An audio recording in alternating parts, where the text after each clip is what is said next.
भारत के पहलगाम आक्रमण के विरुद्ध पाकिस्तान के जवाबी उपायों की सूची में सबसे महत्वपूर्ण बात यह थी कि उसने 1972 के प्रतिष्ठित शिमला समझौता के साथ साथ अन्य सभी द्विपक्षीय समझौता को भी स्थगित कर दिया था।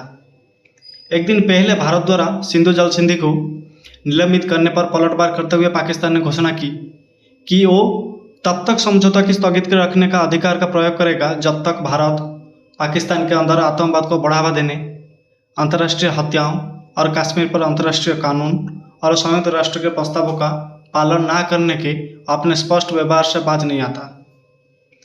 बांग्लादेश में पाकिस्तान की व्यापक हार के बाद जुलाई 1972 में तत्कालीन प्रधानमंत्री इंदिरा गांधी और राष्ट्रपति जुल्फिकार अली भुट्टो के बीच हस्ताक्षरित इस समझौते से दोनों देशों के बीच शांतिपूर्ण और स्थिर संबंधों के नींव रखने की उम्मीद थी।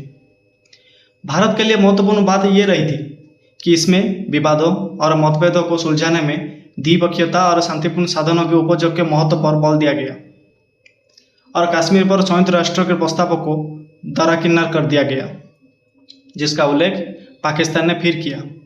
साथ ही नियंत्रण रेखा की पवित्रता को भी रेखांकित किया गया। इस समझौते के बाद से कारगिल में केवल एक सीमित युद्ध हुआ है, जबकि इससे पहले 3 युद्ध हुए थे और यही तथ्य शायद इसी समझौते की उपयोगिता के पक्ष में उद्धृत किया जा सकता है। हालांकि जहां तक अब भारत का सवाल है, पाकिस्तान ने इस समझौते के प्रति बहुत कम सम्मान दिखाया, क्योंकि उसने कश्मीर मुद्दे का अंतर्राष्ट्रीयकरण करने के लिए बहुत ज़्यादा काम किया। खासकर 2019 में जम्मू कश्मीर का विशेष दर्जा खत्म किए जाने के बाद और सीमा पार आतंकवाद को बढ़ावा दिया। कश्मीर विवाद में किसी भी बाहरी हस्तक्षेप को रोकना, विशेष रूप से अमेरिका जैसी प्रमुख शक्तियों द्वारा, तो भारत की विदेश नीति का एक महत्वपूर्ण तथ्य था, जैसा कि यह अब भी जारी है। समझौते में दोनों पक्षों के एक दूसरे के आंतरिक मामलों में हस्तक्षेप न करने की प्रतिबद्धता भी व्यक्त की। पूर्व राजनयिक शाहिद अकबरुद्दीन के अनुसार पाकिस्तान की घोषणा से संकेत मिलता है कि द्विपक्षीय मतभेदों को शांतिपूर्ण तरीके से हल करने के समझौता को अब पाकिस्तान बाध्यकारी प्रतिबद्धता के रूप में नहीं मानता है। 1998 से 2000 तक पाकिस्तान में सेवा देने वाले अकबरुद्दीन कहते हैं कि इससे LOC की वैधता का रास्ता खुलता है, जिसका दोनों पक्ष 1971 से पालन करते आ रहे हैं। इसके परिणाम स्वरूप ये दोनों पक्षों को मतभेदों और कानून व्याख्याओं के बावजूद LOC में एक तरफा बदलाव न करने की प्रतिबद्धता से मुक्त कर सकता है। दरअसल दोस्तों, शिमला समझौता के अनुसार दिसंबर 1971 के युद्ध विराम से उत्पन्न नियंत्रण रेखा का दोनों पक्षों द्वारा बिना किसी पूर्वाग्रह के सम्मान किया जाना जाता था। इसमें कहा गया है कि कोई भी पक्ष आपसी मतभेदों और कानूनी व्याख्याओं के बावजूद इसे एक तरफा रूप से बदलने की कोशिश नहीं करेगा। दोनों पक्ष इस रेखा के उल्लंघन में बल के प्रयोग या धमकी से परहेज करने का वचन देते हैं।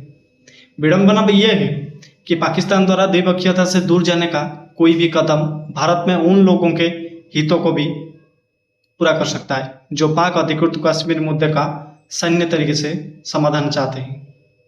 अगर पाकिस्तान द्विपक्षीय रूप से हासिल किसी भी शांतिपूर्ण समाधान का पालन करने के लिए प्रतिबद्ध नहीं है, तो भारत पर भी कोई रोक नहीं होगी।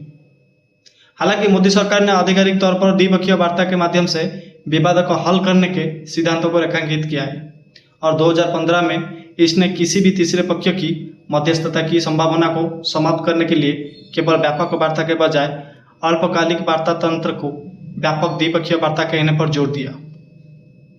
जैसा कि पाकिस्तान में भारत के पूर्व उच्चायुक्त अजय विशोरिया ने अपनी पुस्तक एंगर मैनेजमेंट में लिखा है कि शिमला वार्ता में कश्मीर विवाद के अंतिम समाधान की संभावना को बढ़ाने के बाद भुट्टो ने तुरंत अपनी स्थिति वापस ले ली।